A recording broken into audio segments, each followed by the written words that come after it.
Gujarati film અભિનેત્રી જીલ જોશી સામે નોંધાઈ પોલીસ ફરિયાદ. કલેક્ટરના જાહેરનામાના ધજિયા ઉડાવતા નોંધાઈ પોલીસ ફરિયાદ. ગુજરાતી ફિલ્મ અને આલ્બમ સોંગથી જાણીતી બનેલી અભિનેત્રી જીલ જોશી મુશ્કેલીમાં આવી છે. જીલ જોશી સામે કોડીનાર પોલીસ હેડ કોન્સ્ટેબલ દ્વારા ફરિયાદ નોંધાવવામાં આવી છે.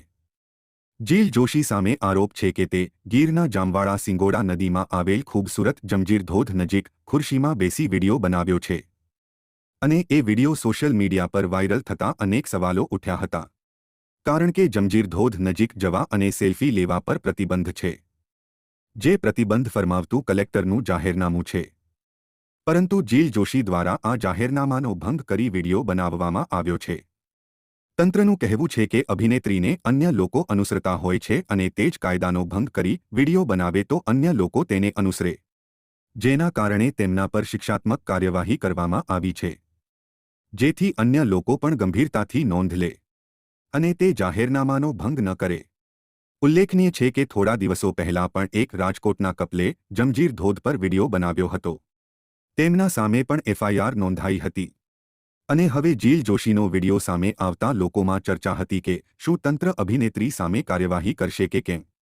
આપ જાણો છો કે જંજીરનો ધોધ સુપ્રસિદ્ધ ધોધ છે, પરંતુ આજુબાજુનો જે એમનો ખડકાળ વિસ્તાર છે ને નદી જે વહેતી હોય છે એના કારણે અકસ્માતે ઘણીવાર લોકો એમાં પડી જાય છે અને એનો પોતાનો જાન ગુમાવે છે. એટલે 2016થી ત્યાં જિલ્લા મેજિસ્ટ્રેટનું એક જાહેરનામું છે એ પ્રસિદ્ધ થયેલું છે અને જાહેરનામું અસ્તિત્વમાં જ છે કે કોઈએ ધોધની નજીક જવું નહીં, ફોટો કે સેલ્ફી લેવી નહીં.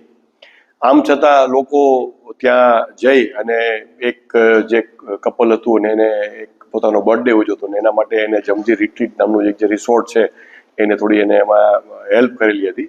તો એ ત્રણેય સામે અમે જાહેરનામા ભંગનો ગુનો નોંધેલો હતો. અને હાલમાં જ એક આ બધું સોશિયલ મીડિયામાં એક પ્રસારિત થયું કે કોઈ જીલ જોશી નામના બેન છે એમને ત્યાં જઈ અને એક સેલ્ફી લઈ, ફોટોગ્રાફી લઈ અને સોશિયલ મીડિયામાં પ્રસારિત કરેલ. તો એમની સામે પણ આજરોજ છે એ જાહેરનામા ભંગ અંગેનો ગુનો નોંધવામાં આવેલ છે.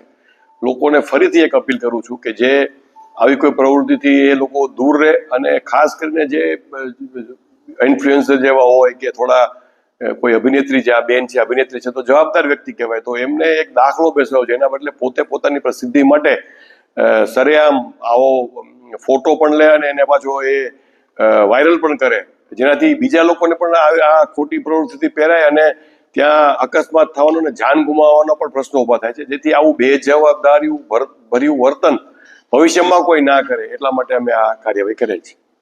અહેવાલ પરાગ સંગતાણી, લોકાર્પણ.